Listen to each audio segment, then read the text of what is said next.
Ohio has voted down legalizing marijuana for both medicinal and recreational use. This was known as Issue 3, and it would have led to an amendment to their state constitution that would allow, again, the use of medicinal and recreational marijuana. Now, the reason why it didn't pass is actually a lot more complicated than you'd think. So we'll get to that in a second. But first, let me give you some of the simple numbers. About 65% of the voters oppose the measure compared to 35% in favor. Now, it turns out that a lot of the voters are in favor of legalizing marijuana for recreational or medicinal use. However, they didn't like the way the bill was written, or I should say the proposal was written. Issue 3 would have allowed adults 21 and older to use, purchase, or grow certain amounts of marijuana and allowed others to use it as medicine. The growing facilities were to be controlled by private investors, leading opponents to label it a marijuana monopoly. So there, again, were people who were in favor of this passing, but they realized that the monopoly was going to be more harmful and they would rather wait to pass legalized marijuana under different conditions. Two older voters in downtown Cincinnati who said they support legalization of marijuana both said they voted against Issue 3 because they didn't like the monopoly element creating exclusive growing sites. Issue 3 was nothing more and nothing less than a business plan to seize control of the recreational marijuana market in Ohio. That's according to one marijuana advocate.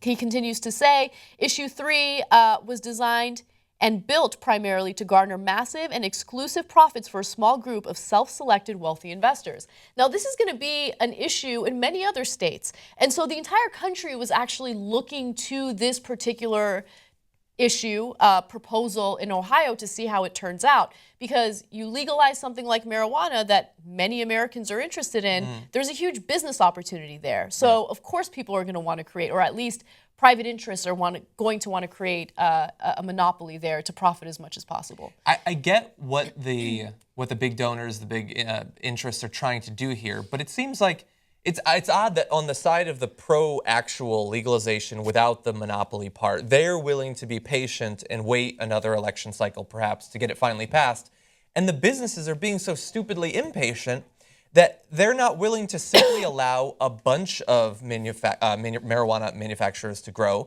being able to assume that, like with every other industry in America, eventually it would end up with only 3 or 4 of them. Yeah, this is America. It wouldn't take that long.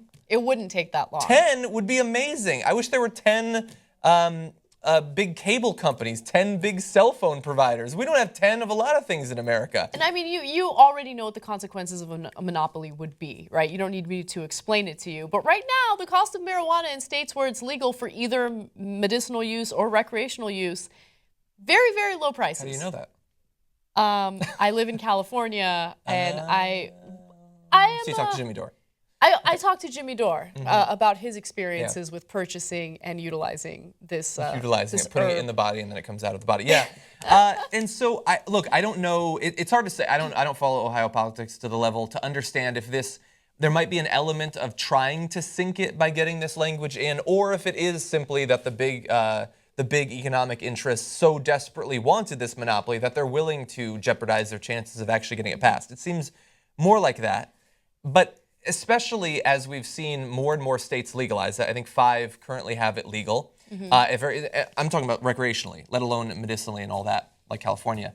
And seeing that it isn't doing damage, and that it's, in some cases, fewer people are actually trying marijuana because the allure, the risk of it is gone, and that it's raising so much money in many cases for the education system of those states. It's just so astounding that we continue with this antiquated philosophy of having to protect people from damaging themselves. Yeah, that's exactly right. You perfectly said that the whole reason we had this is we don't want people to harm themselves. Right. And yet I live in a world where if I want, I stop for breakfast at Taco Bell on the way here, which is its own bodily risk. Right. And I got Captain Crunch balls.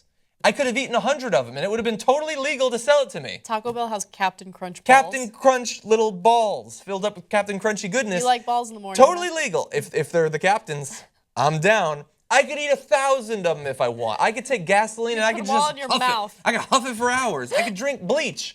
I can stick needles in my eyes. Why is it that the only way you're not allowed to harm your body is by smoking a particular plant? You can even smoke other plants. Right. There's one you can't smoke, but I can do anything else I want. I can coat myself in honey and roll around on the ground if I want, cover myself with ants.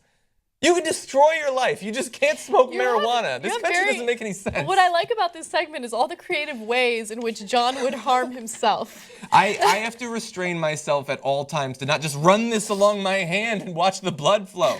No, I don't actually want to do that. It's just absurd that you can wreck your life. I can just drink whiskey all day long and just have my liver explode. It's totally legal. Yep. It's not even legal. It's cool in many parts of the world. Look, we have a smart audience, and they know, but you also know that the reason why we have this war on drugs has nothing to do with protecting people. Yeah. It has everything to do with criminalizing individuals that the government doesn't necessarily like, right? Yeah. So institutionalized racism.